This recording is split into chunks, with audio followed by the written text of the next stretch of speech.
At least 11 cars involved in our first big accident of the day here at Daytona.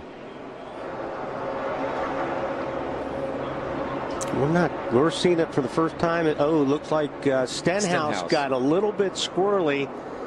Stewart came up and got into Jeff Gordon there. Looks like Stewart was just trying to avoid the 17. Yeah, it's kind of hard to tell from that angle, but it looks like Stenhouse, as he gets squirrely, comes down into Tony a little bit. You see Stenhouse up next to the wall, sideways, comes down across, taps Stewart. Oh. Yeah, no, Jeff was trying to avoid this 17 car and got into Tony Stewart. Yeah, got in the right rear of Tony. Yeah. Trevor Bayne, who won the 2011 Daytona 500, driving for the Wood brothers, and that 21 car got turned around. And Danica may have gotten a little bit of nose damage, but she did a heck of a job getting through and not getting caught up. And you watch Tony here. He didn't move much, man. He just hung right. He didn't move at all. No. And then he got hooked in the right rear into Stewart, into Ricky Stenhouse. But Tony was doing what he needed to do right there. He would have gotten by that without any problem if he wouldn't have gotten tagged by Jeff. Yeah, Tony. It didn't appear that Tony ever turned the steering wheel, and as he got loose, he came over, but he never even tapped Tony. It was the 24 car of Jeff Gordon thinking something was going to happen, and going ahead and anticipating the move and getting into the right rear quarter panel of Tony. Talk about the drivers looking for their first win of the year. Tony Stewart, Matt Kenseth, Ricky Stenhouse Jr., all involved in that one, as was the rookie Kyle Larson. Boy, and that's just one of those decisions you got to make a split-second decision, and you're either a hero or zero on that one. Yeah. You just think you think they're going to be wrecking in front of you, and you have to react. Yeah, and it's just that anticipation. And on pit road during the little bit of rain delay, Carl, as we watch this wreck again. In the middle, there's up high above, come through the middle. Yeah. Hold him right there. Junior, he just gets jacked up right there because they're three wide. They're trying to slow down and looking in front of them. But it's like Carl and those guys said, we're a little bit envious of how that 17's working in the high line. It working perfect. Watch right in front of you, stay high, stay right in front of you, easy. Go high, go low. Wow. He almost had that thing cleared. Great job, and he got run over. You could hear him get hit from behind, but he did an incredible job of making it that far. Watch Danica drive through this mess. I'll take a 3 back here, check up just a little, back down real slow, back down, hard. Center of the middle here, top, go high, back it down, down. Here.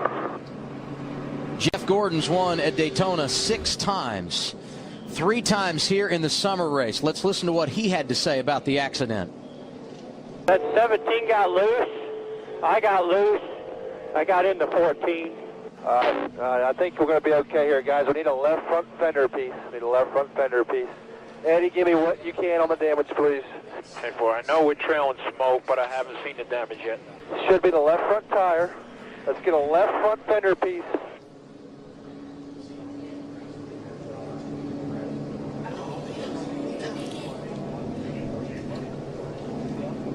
You see, they've already done some repair work to that left front of Jeff Gordon's Chevrolet. Marcus Ambrose has made several trips down pit road, and Dale Earnhardt Jr. there as well, Larry.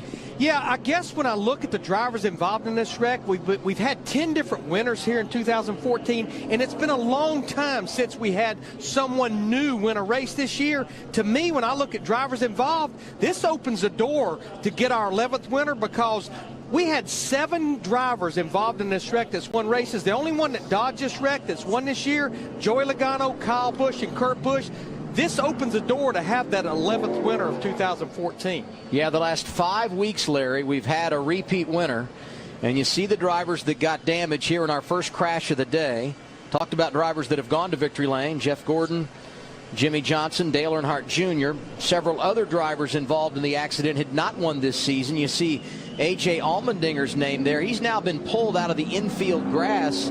He got turned around and was stuck. So much overnight rain. Once you get on the infield here, you can pretty much go nowhere. And if you look down from where we're standing here in the booth, the grass is a mess with tire tracks and divots thrown everywhere.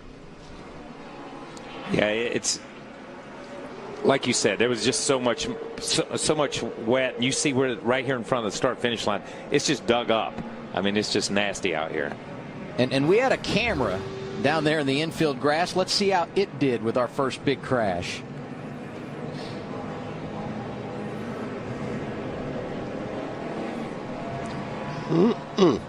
So I'm not the only one that took out a camera Wally's this weekend. camera. Yeah. That looks like Wally's camera. If you're keeping score at home, it's Tony Stewart 1, infield camera nothing. And, you know, I want to go back. We heard Jeff say that his car got loose, too. And, you know, he's the only one that knows. He's the one that's sitting in the car. He's the one that knows what that car did. And we have to defer to him that his car got loose. But it looked from the outside looking in that he anticipated a move that never happened. And, you know, like he said, and I got into the back of the 14. But that's what this style of racing Yes. is a lot about, anticipation, right? Yeah, you have to anticipate what's happening in front of you and what's. You can only look one way. Your spotter's supposed to is helping you the other way, but you know it's anticipating that inside line moving. It's anticipating there being an opening somewhere, and sometimes the door shuts. I think Tony anticipated it correctly, and Jeff may not have, but Tony still wound up, unfortunately, being put on a flatbed. Under caution for the second time today. Now here's a look at the Expendables 3 in theaters starting August 15th. Tony's down here. He's just come out of the infield care center. Give me your perspective on what took place out there.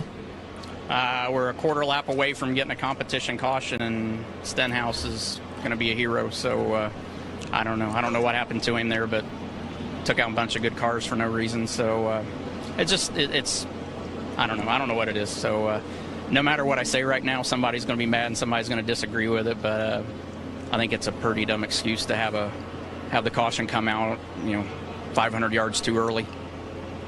Marty? Ralph, for the other side of that, let's talk to Ricky Stenhouse Jr. And Tony Stewart just said that it might have been your fault, but I don't think he knew the 24 was there either. So what was your perspective on what happened? Just looking at the replays, about like I thought. We had a good head steam run, going towards the lead there, and 33 pulled up in front of us, slowed up just a little bit. Got a little bit loose off the corner. I got it saved and was going straight for a little bit, and then it looked like the 24 kind of checked up and moved down. Maybe thought I was going to spin it out, and got into the outside of the 14 there and turned him around. But our Cargill Beef Winn-Dixie Ford Fusion was really fast. I hate that it ended this way. For all the guys that got tore up race cars, that definitely not the way we wanted to end this day or end it this early, but I think our Ford was really fast that we can be proud of. We'll go back, get working on it, see if we can make some more laps. Were you a little surprised some of the guys were so aggressive so early, especially coming to a competition caution? Not really. It's the way we are on these racetracks. It seems like we just go for it. You want to be in the outside lane. It seems like the cars drive a little bit better out there, and the cars on the bottom seem to be getting loose and loose off, loose in, a little tight in the center. So that's why that outside lane kept going faster and faster compared to the inside lanes, and we just got loose there. He had finished top 10 in both plate races so far this year. Will not today, Adam. Bobby Labonte in that 33 car has been pushed out front. Coming off of turn 4, when we get to the start-finish line, we will complete lap 20 today. Rickon behind you here, Rickon. And now we have a crash. Ricky Stenhouse Jr. involved. Tony Stewart around. And that's Dale Earnhardt Jr. through the infield grass. Carl Edwards has some damage. Kenseth just about had it missed, and looks like he ran into the 88. Harvick, wow, Johnson, a lot of good Kyle race Larson. cars. I mean, a lot of good race cars. Guys in the points. Wow. 3 consecutive top 5 finishes at Daytona. The 6-time champion Jimmy Johnson has damage here. Marcus Ambrose spun, obviously drove through the grass over to the pit road. Well, the grass is not the place you want to be today after all the rain that we've had.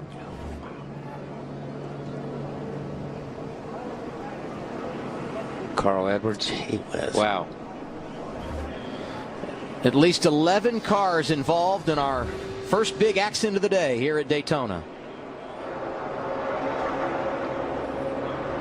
We're seeing it for the first time. It looks like Stenhouse got a little bit squirrely. Stewart came up and got into Jeff Gordon there. Looks like Stewart was just trying to avoid the 17. Yeah, it's kind of hard to tell from that angle, but it looks like Stenhouse, as he gets squirrely, comes down into Tony a little bit. You see Stenhouse up next to the wall, sideways, comes down across, taps Stewart. Oh. Yeah, no, Jeff was trying to avoid this 17 car and got into Tony Stewart. Yeah, got in the right rear of Tony. Yeah.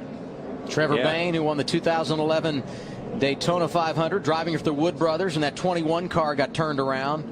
And Danica may have gotten a little bit of nose damage, but she did a heck of a job getting through and not getting caught up. And watch Tony here.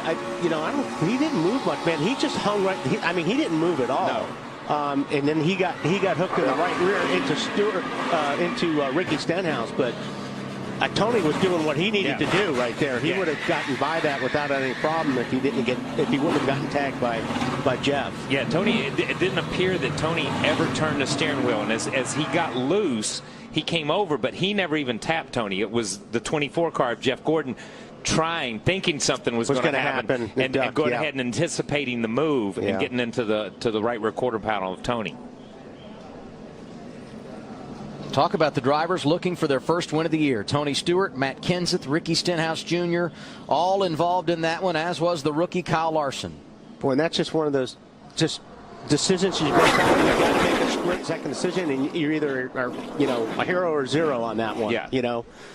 You just think you think they're going to be wrecking in front of you, and you have to react. Yeah, and it's just that anticipation. And on pit road during the little bit of rain delay, Carl, as we watch this wreck again. In the middle, there's a high low, come through the middle. Yeah.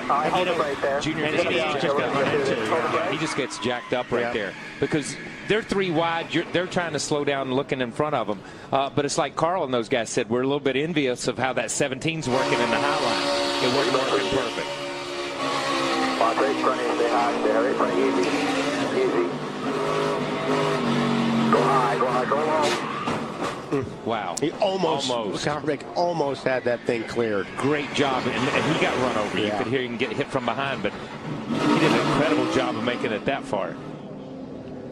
Watch Danica drive through this mess. Now take a 3 ball, check up just a little, back down real slow, back down, hard. Center of the middle here, top, go high, back it down, down. Here. Jeff Gordon's won at Daytona 6 times, 3 times here in the summer race. Let's listen to what he had to say about the accident. That 17 got loose. I got loose. I got into 14. I think we're going to be okay here, guys. We need a left front fender piece. Eddie, give me what you can on the damage, please. 10-4. I know we're trailing smoke, but I haven't seen the damage yet. Should be the left front tire. Let's get a left front fender piece.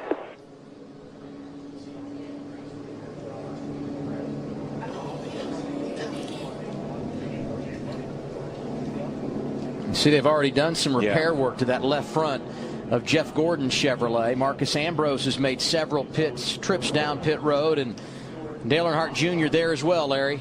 Yeah, I guess when I look at the drivers involved in this wreck, we've had 10 different winners here in 2014, and it's been a long time since we had someone new win a race this year. To me, when I look at drivers involved, this opens the door to get our 11th winner, because we had 7 drivers involved in this wreck that's won races. The only one that dodged this wreck that's won this year, Joey Logano, Kyle Busch, and Kurt Busch. This opens the door to have that 11th winner of 2014. Yeah, the last 5 weeks, Larry, we've had a repeat winner. And you see the drivers that got damage here in our first crash of the day. Talked about drivers that have gone to victory lane. Jeff Gordon, Jimmy Johnson, Dale Earnhardt Jr. Several other drivers involved in the accident had not won this season. You see A.J. Allmendinger's name there. He's now been pulled out of the infield grass. He got turned around and was stuck. So much overnight rain. Once you get on the infield here, you can pretty much go nowhere. And if you look down from where we're standing here in the booth, the grass is a mess with tire tracks and divots thrown everywhere. Yeah, it's like you said, there was just so much wet. You see where right here in front of the start-finish line, it's just dug up. I mean, it's just nasty out here. And we had a camera down there in the infield grass. Let's see how it did with our first big crash.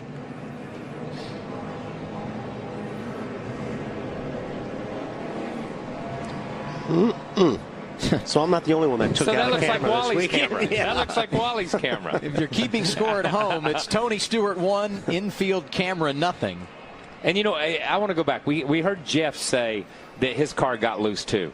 And, you know, he's the only one that knows. He's the one that's sitting in the car. He's the one that knows what that car did. And we have to defer to him that his car got loose. But it looked from the outside looking in that he anticipated a move that never happened. And, you know, like he said, and I got into the back of the 14. But that's what this style of racing Yes. is a lot about, anticipation, right? Yeah, you have to anticipate what's happening in front of you and what's.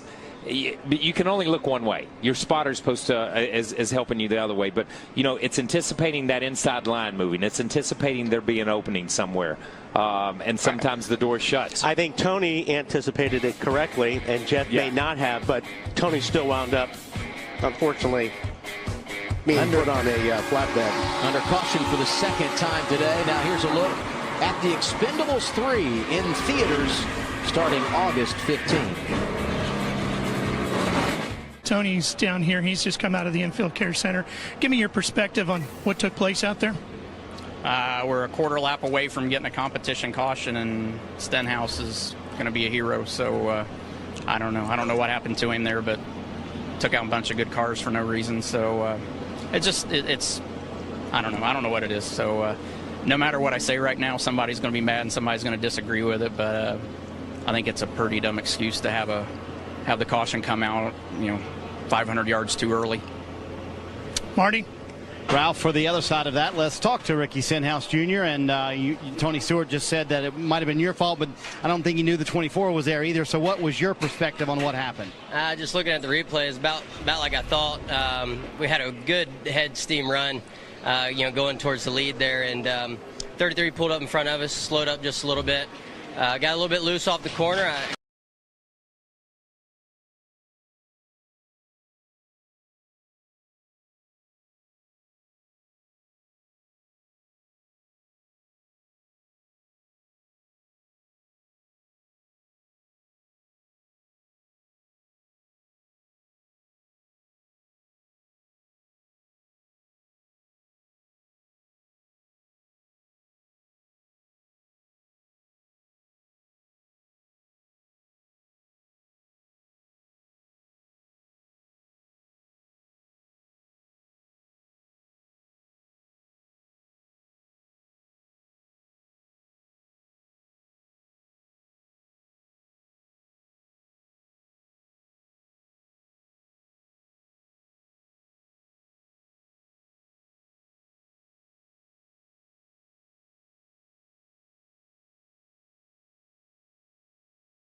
Going to be unbelievably high. The cars are better. Everything's on the line. The risk will be higher. As the sun sets and the lights come on, grip will go up, which will allow these drivers and crew chiefs to work on speed more than handling. Still side by side for that top spot. Again on the inside, the 14 of Chase Briscoe. And on his outside now, Bubba Wallace fighting up there for that second spot. Almirola pushing Briscoe now, and those two surge ahead. In rules here at Daytona, you see the double yellow line. You can't go below that, but that's really it. Push as much as you want, connect as much as you want. Any way you can help the car in front of you move forward is acceptable. You're going to hear the word momentum a lot. The outside line gaining some momentum now. We'll see if Bubba Wallace can clear that 14.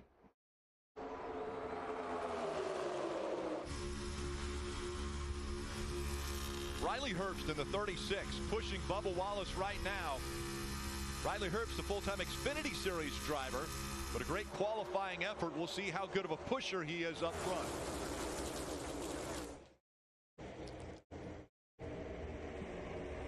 You see these teammates, Stewart-Haas teammates pushing each other.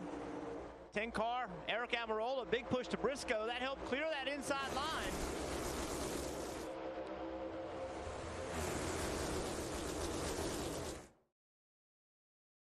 So much energy on that inside line now as 4 cars have cleared the outside line. Gibbs jumps up in front of Bubba Wallace right there. 2 Toyotas trying to work together to get that outside line going again.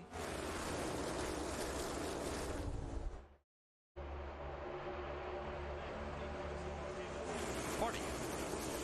Rick, it was a terrific Friday for Stewart-Haas Racing for 2 cars up front right now. A pretty good Saturday as well, but it did not start well for Ryan Preece. He qualified in the top 10, and he said he had no power steering on the pace laps. The plan was for Stewart-Haas and all 4 of their cars to work together tonight. So, Steve, how do they need to change that plan now that Preece is all the way at the back in 38th after qualifying in the top 10? Well, inform your drivers about the issue.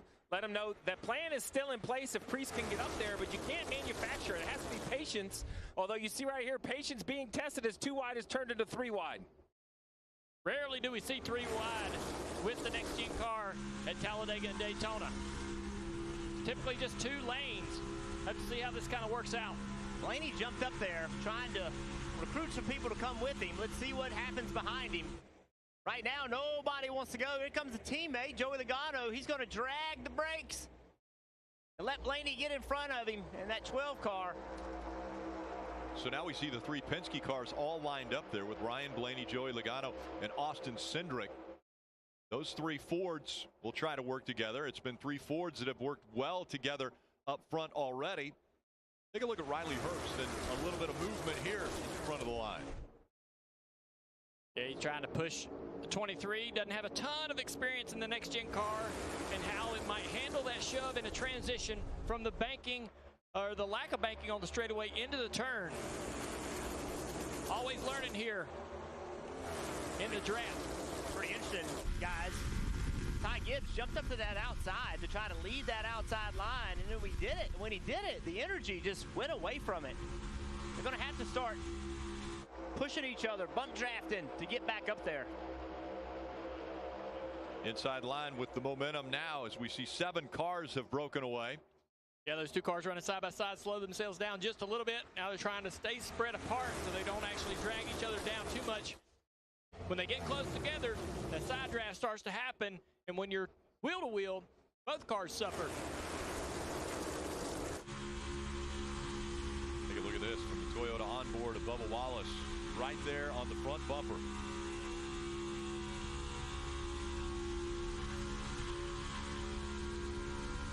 It's like the couple cars jumped in that outside line right there. The 20 car, a Bell Truex as well now. All the Toyotas trying to find each other. Even though that outside line hasn't really been productive, them just seeing an opportunity to get together was worth it in their eyes. So we'll see if they can get it going now on that outside line and start going back to the front, take over those Fords. Yeah, Steve, I'm sure the thought there was to get more cars up there and it would make that outside line productive. Manufacturers working together, Fords working with Fords right now. They're the top 3 with Briscoe, Almirola, and Burton.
One sip begs the question, is Coke Zero Sugar the best Coke ever? Take a taste and see. You're watching the Coke Zero Sugar 400 on NBC. The Coca-Cola Racing family is celebrating their 25th anniversary this year. Check out the exclusive content series on Coca-Cola Racing social handles, where Coca-Cola Racing legends Jeff Burton, Dale Jarrett, Bobby Labonte, and Kyle Petty give fans a peek behind the curtain on their experiences with the Coca-Cola Racing family and the history Coca-Cola has played in the sport. Take a look at all the in-car cameras we got tonight. We watch now the outside line full of Toyotas. Denny Hamlin's found his way into the lead of that line. We'll be able to try. He's one of the best restricted plate racers in the field. And if anyone can pull that line up toward the front, side drafting and doing all the things necessary, it's him. And what's helping him is Martin Truex behind him has been giving him some really good pushes, and that's helping shove that outside line. Martin will get right to the rear bumper. But now on the bottom, you can see those teammates are trying to tandem draft a little bit. Yeah, the 10 got locked onto the back bumper of the 14, the red 14 out front. A little bit of wiggle on Briscoe's car, but they took off. Eric Almirola did a good job there, but now the energy falls back down. They back up to Harrison Burton and Kyle Larson, and now that outside line can get the momentum and maybe come back. Those pushes to get out there are really not that productive. You get pushed out really far, but then when you slow down, you get back to the line and you slow the whole line down before they can rebuild that momentum. What else is very interesting to me is these guys on the inside line. If you think that outside line is going to get going, you could jump up in front of them and lead that line. But it is a line of Toyotas. And the first chance they get, they're going to move you out of there. And they are all, the minute you make a mistake, they're going to take advantage of it. And you are going all the way to the back. Parker. Well, guys, we watched this battle at the front, especially Chase Briscoe leading this bottom lane. In relation to that 10 car, his gaps, he's been very vocal on the radio in terms of getting pushed. He's been very vocal on the radio in terms of getting pushed too far out and the information he wants from his spotter in terms of how far back that 10 is from him. Because, as you guys know, getting too far out front can be as detrimental as being just too close. So he's really trying to work on his gaps there to control that lead draft there, Dave. Parker just checked in on the 6-car. Brad Keselowski in his pit. Crew chief Matt McCall told me no problem with the 6. He dropped to the very back. Sometimes drivers, you see something or feel something you don't really like. This just a matter of Brad saying, you know what, I'm in the playoffs, and so is my teammate, and I can just ride back here and have a whole car at the end of the day and maybe race for the win.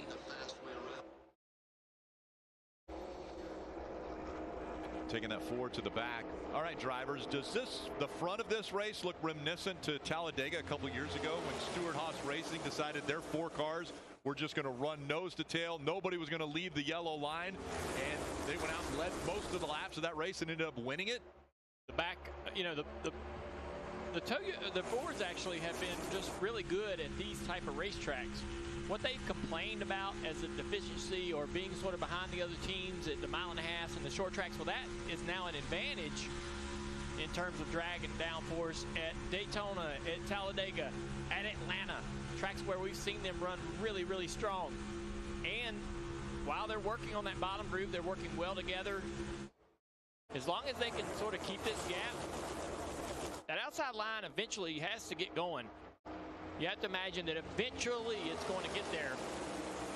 They'll have to change that plan up when it does. Well, you see right there, down the road. So A.J. Allmendinger was going to jump up in front of that line. He did for just a moment in that 16 car, and then he thought better of it and jumped to the bottom. Yeah, we have to wonder, you know, as handling starts to become a little bit more of a factor throughout the run, does that change how strong the bottom is versus the top? We saw the cars not handling all that well in just single car qualifying. The Xfinity Series talked about being incredibly loose out there last night as this track gets slicker over the years. I am a little bit surprised, though, that the outside line's not really been able to go anywhere. Not seeing aggressive pushes from the 19, not like we're seeing in that group on the bottom. There you go. 16's going to jump up there. He's getting back down there. He says, nah, we're not going anywhere up there, so I'm going to jump back down in front of this 3 car of Austin Dillon. On the left side, lower left side of your screen, you see win and get in. These are the drivers that have to win. They have to win if they want to be a part of the playoffs and where they're currently running. So you've got first through third. Win and get in. Well, they're in a great position, Marty.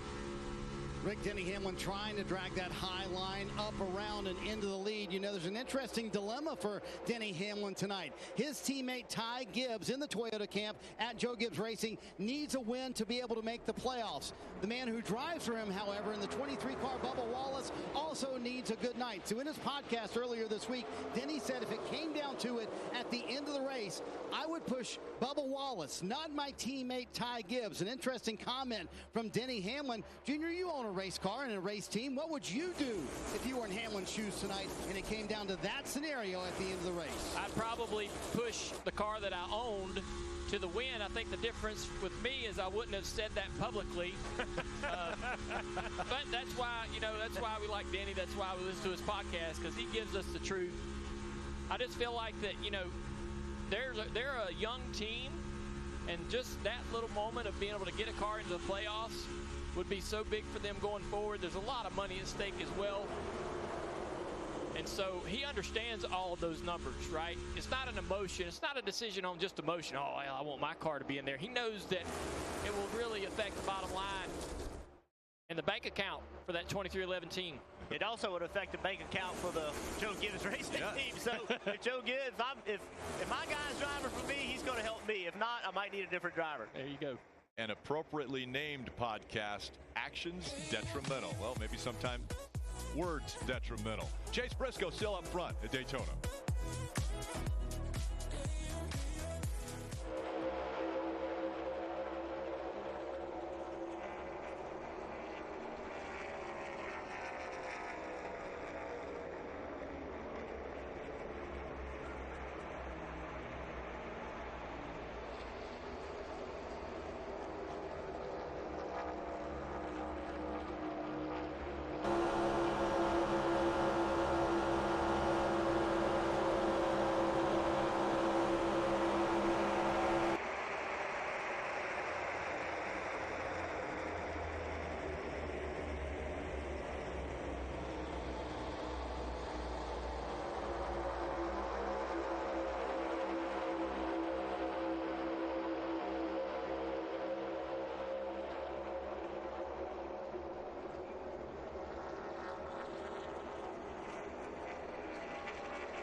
Everyone's financial goal.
Hey, race fans, when in Las Vegas, stay where the racers stay at the South Point Hotel, Casino, and Spa. Your ultimate pit stop on the Las Vegas Strip. South Point, everything you want, all under one roof. racing under the lights at Daytona International Speedway, and a new leader as Denny Hamlin has got that outside line working with his teammate Martin Truex Jr. just behind him. 3 wide right there. Looks like the 17 of Chris Buescher got moved into the middle, and he's dropping like a rock. Yeah, I think that started. That looked like cars are starting to drive a little bit bad. Looked like the 5-car moved around a little bit. Probably people had to get out of the throttle, and sometimes you just have to make an evasive action to keep from running the back of somebody, Marty. Boy, you got that high line really working right now. Chase Elliott trying to make some moves, going to the middle right there. Is there a problem with the communication on the 9-car? Listen in. We need to get a channel 2. You can, channel 2. Confirm. Okay. I'll meet you there. I won't talk again until I get to 2. So there you go. They have to move to channel 2. I think the significance here, Steve, is that takes away a channel of communication for the 9 team, probably for the rest of the night. And you use that alternate channel maybe more at super speedway racing than a normal racetrack. Is that a fair statement? Well, you do from spotter to crew chief. You know, it's a public channel people can scan, but it's a great way to talk without bothering your driver. The bigger concern is, you know, just last week, misinformation, miscommunication, or total love had the 9-car run out of gas. Now we're at a racetrack where things happen in the blink of an eye.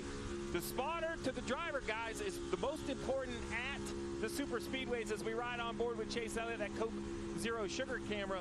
That would be my concern, right? As a crew chief, I'm not worried about adjustments and handling. I want to make sure you guys know what the man on the roof is seeing. Yeah, the guy on the roof is so important because you can see what's in front of you and you can see what's directly behind you, but you can't see 3 rows behind or 3 rows in front. And you need that information in order to make good decisions. And if that little bit of split second of radio interference messes things up and you can find yourself in a wreck, and you talk about handling, look at the throttle and the brake. So Chase Elliott, right there, he's off the throttle, even on the straight. He's running into the back of the car that's in front of him. That's how big the draft is.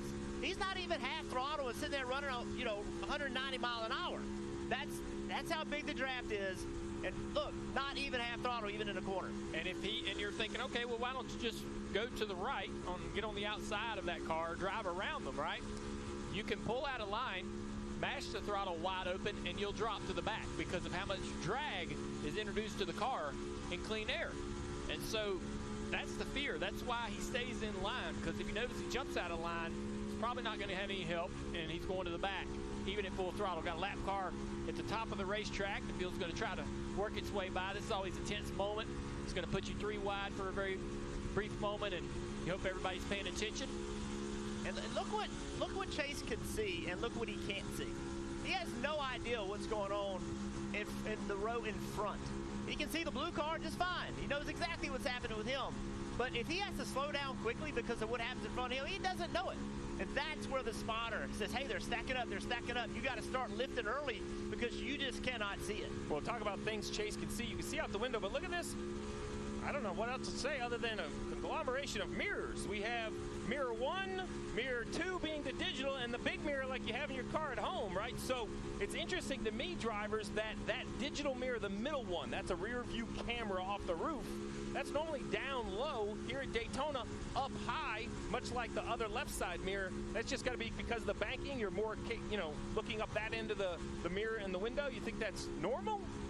Yeah, I just think he wants all those options because he's not comfortable with just one, right? He's not entirely sold on the digital being enough, giving him enough information about what's going on around him. And a lot of times that might not pick up some good angles that you're seeing or you're used to in the original mirrors. I would probably feel the same way. I'd want them both in there, especially at this racetrack where the spotter is so important and you need to be able to see everything going on around you, Marty. Junior 6 to go here in stage 1, and tonight will be about track position and a game of inches. In fact, it's so tight. Tyler Reddick's team told him a moment ago they were not in a position to get stage points. They said drop back and save fuel. Their whole purpose for that, Parker, is that when they pit in stage 1, their pit stop will be a little bit quicker if they can save some fuel here than the leaders who are up front burning more fuel. Marty, and for those Fords that were leading this line led by Chase Briscoe earlier in the race and led 22 laps, but then was overtaken by those Toyotas, they may have a culprit 2 rows behind, or at least 2 cars behind them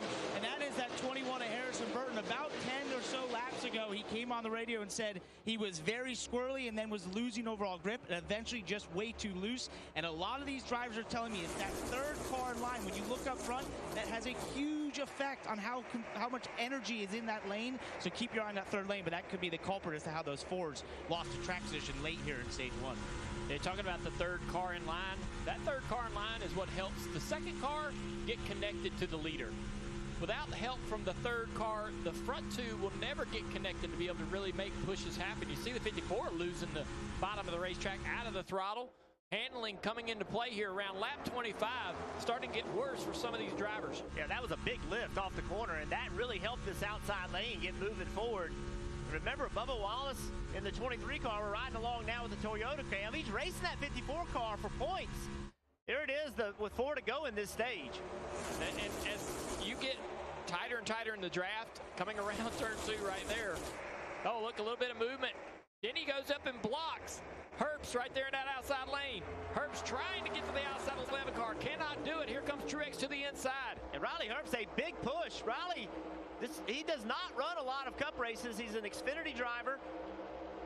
Hasn't run an Xfinity race, but here he is so far in this Cup race doing a really good job.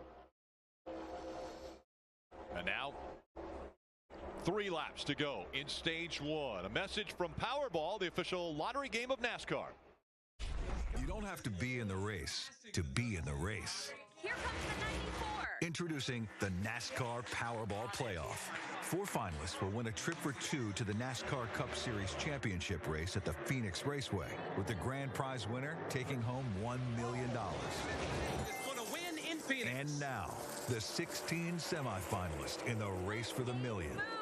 Powerball, the official lottery game of NASCAR, and home to the NASCAR Powerball Playoff.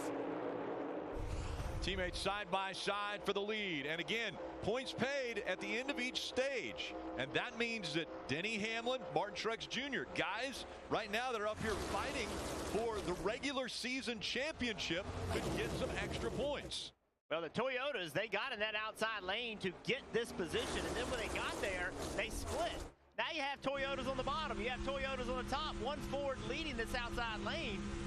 How are you going to get by them if they're split side by side? Under 2 laps to go as we ride along with Kevin Harvick and at Hunt Brothers Pizza. And now a little squirrely there, the 11 of Denny Hamlin with the push from Riley Herbst. He's going to dive in front of every line that's coming. Right there, though, he doesn't get in front of Truex. Truex now neck and neck off of turn 4, coming to the white flag of this stage. That inside line that was leading this race a little bit ago, they're all the way back. The highest running one is in 11th place. Denny feels like that if he can work this perfectly, he's going to cross the finish line first. He's able to block both lines, get the run, and get the shove off of the 36. See if it happens again down the back straightaway. He's going to box that 36 in back there. Force that car to push him down the back straightaway. Here comes the Ford to the inside. Moving out of line, 3 wide now as Riley Herbst going to get shuffled out. And here comes the 19 to the inside of Hamlin. Oh, Denny almost squeezes. We're 3 wide, Rick. Harvick decides to go to the high side. He's not going to push the 11 of Hamlin. The 20 of Bell now behind the 19. Martin Truex Jr. He's going to win stage 1 at Daytona. Denny would like to have that one back. Felt like he was in perfect position off in turn 1 to be able to win that stage. Just couldn't put the blocks together. Harvick threw a monkey wrench into the whole plan on the back straightaway, going to the middle there. That was fantastic. 3 wide, fighting for those points. Martin Truex Jr., the current regular season points leader, grabs a couple more.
NBC Sports coverage of NASCAR is brought to you by Coke Zero Sugar. Is it the best Coke ever? Sonic. Sonic. And by Credit One Bank, a credit card company.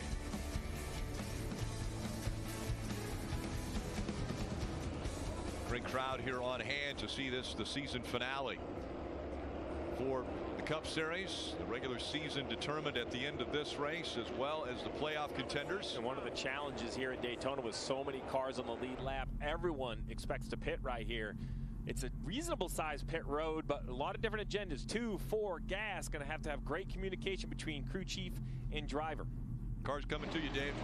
And Rick, the 4 of Kevin Harvick now hits pit road. First pit stall in. He told his crew, a lot of guys getting tight on the bottom. I couldn't run with them. The balance of my car is good. He'll get 4 Goodyear tires. Marty Wallace, top right of your screen, Dave. He said it's so sketchy when you're in the middle. Just a little too free for him. It's going to be 2 tires. Going to wait a little bit on fuel. Actually, 4 tires for Bubba Wallace. Christopher Bell said, I love the balance of where the car is right now. No changes for Bell. 4 Goodyear tires, Parker. And for Martin Truex Jr., it's 4 Goodyear tires and waiting on fuel. You'll see him sit there for just a second, and now he is away. It looks like the race between him and Joe Logano off pit road. There, Team Joe Logano got him. And you see, no tires there for Austin Hill, gaining a lot of ground, but it's Joey Logano gaining 3 spots with his 4-tire change.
You're watching the NASCAR Cup Series Coke Zero Sugar 400.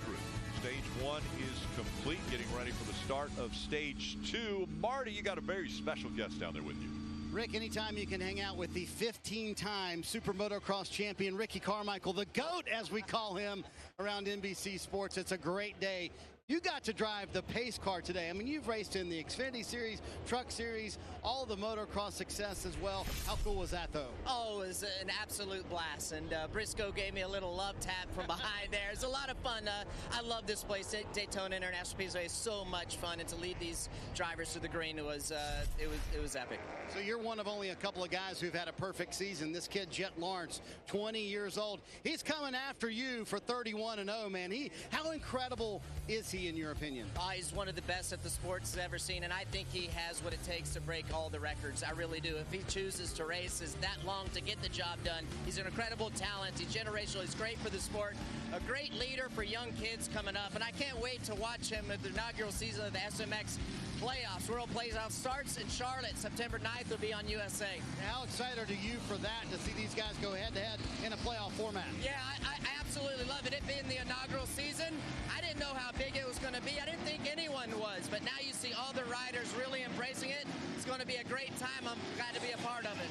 And he also has a special connection, Rick, to this racetrack because he designs the course here at Daytona every year. He told us almost finished for next year. Ricky Carmichael, the GOAT, the greatest of all time, hanging out here on pit road at Daytona. Yeah, RC, so impressive. He actually referenced the first playoff for the Super Motocross World Championship playoffs. That one's going to be September 9th at 3 o'clock on USA at ZMAX Dragway, then 8 p.m. on Peacock at Chicagoland for playoff 2, and the championship, Steve, 10 p.m. USA at the LA Coliseum. Yeah, so if you're just hearing about this for the first time, what is this? Think of Supercross.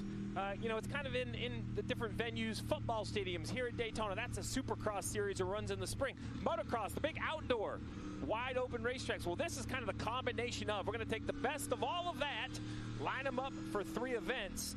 I just think this is a great idea.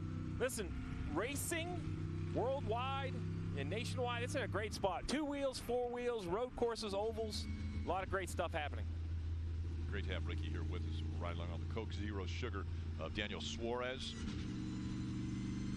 You're right there. That's just saving gas. You're going to hear this time and time and time again, trying to reduce time on pit road. You see on the bottom left, Kyle Busch had a penalty. He'll have to start at the tail of the field. This stage longer. This one's 56 laps, so it will require a pit stop. Logano on the inside. As they come through the restart zone, he's first into the gas. That's Martin Truex Jr. in the 19 on the outside. He has Christopher Bell behind him. Logano has the 4 of Harvick pushing. We'll see who has the advantage and which line has the most momentum early. There's Kevin Harvick with a big shove, and he will get Logano clear.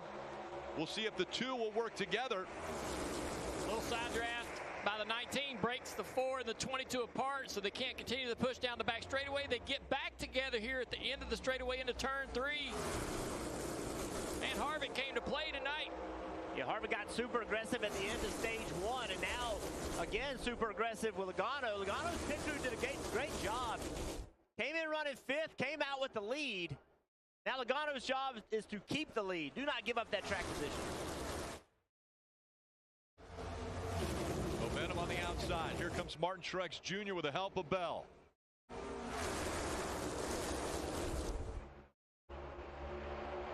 Little side drafting, trying to pull that car back on his inside.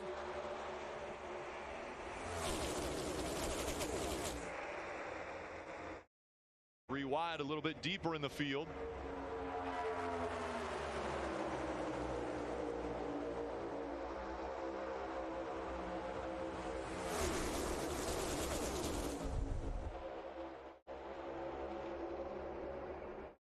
You see the outside lane trying to form up, trying to make it 3 wide, see if they can get some energy.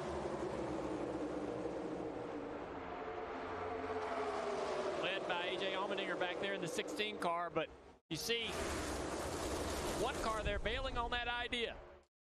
Already, hey, we ain't going anywhere. I'm going to move. I think that's Corey LaJoy in the 7 car who moved out of that outside line. Not enough numbers up there, not enough cars to be able to create enough energy. Big push on that outside line now. Started to run. Harvick in the back of the 22, halfway down the back straightaway. Daniel Suarez in the 99, Bubba Wallace in the 23. Now they're broken up. Big gap between the 19 and the 20. This should allow Suarez to get up. Now the 20's got a big run. He's going to get right back to the back bumper, but now this might be able to get the 4 clear. It doesn't. Big run by the Toyotas on the outside, headed to the lead.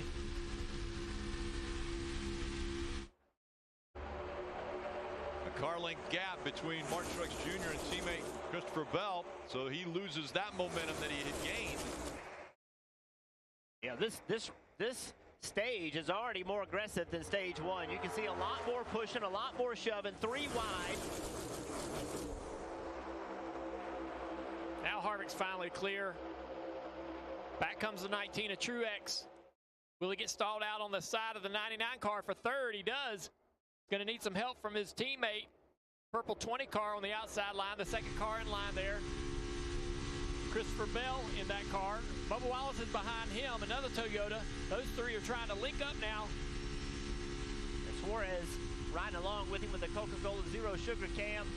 He is in a must-win situation. He came in here with an outside shot of getting it in points, but after stage one, the way points are distributed now, there's no way he can get in by points. The only way he's going to get in is by winning. Watch that third lane. A.J. Allmendinger starting to make it work up there. He's found a few more drivers to get up there with him.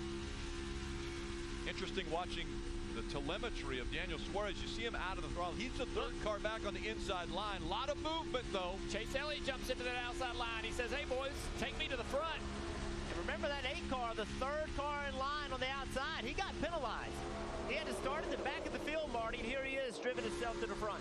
Boy, Jeff, that third lane really rolling now, and we have not seen this much with the new car here at Daytona for sure. And so what's going on with the Cheddar's on board? You're riding on board with Kyle Busch. What's happening is, Steve, these teams are seeing the leaders up front lifting, trying to save fuel to make it closer to the end of the stage. So when they see them lifting, they develop that third lane, and it's working, Steve. Chase Elliott to the front using that third lane. Yeah, the third lane is definitely more competitive than normal, and the 9 had it timed perfect. Guys jumped up in front of it, and for that reason now he leads that top lane. How do you get track position? That's the only way to do it. Otherwise, on pit road. And when the next gen car was only providing us 2-lane racing, everyone from the third row on back could not gain any track position. But now that we have a third groove in this race, we may be able to see cars actually work their way through the field with good moves. That 9 car is getting some big pushes. He has his hands full. And you hear the crowd now. Oh, the most popular driver in NASCAR fighting up front, A.J. Allmendinger. He's on the high side. A.J. pushed him so much, Chase said, I'd had enough. I want off the nose of that 16.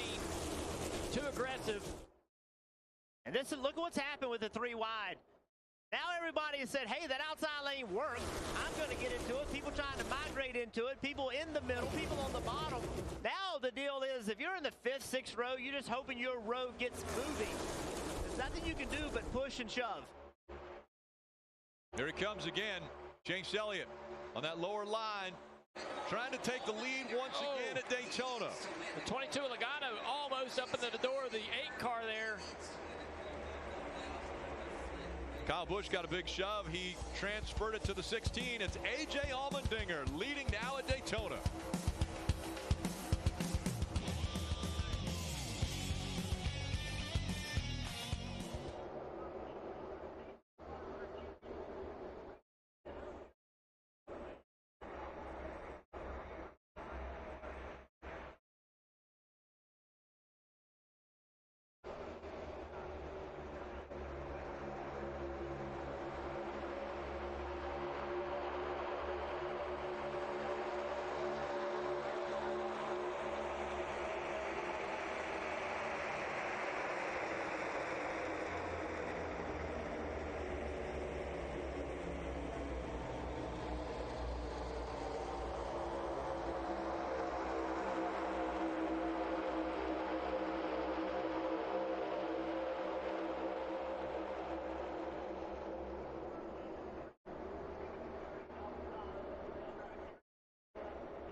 Chase Elliott's back up front as we take a look at the Xfinity fastest lap, and it was turned by Ricky Stenhouse Jr. 45.71 seconds per lap. That's an average speed around this 2.5-mile track of over 196 miles an hour. We drive along with him in the Innemann's number 47 onboard camera.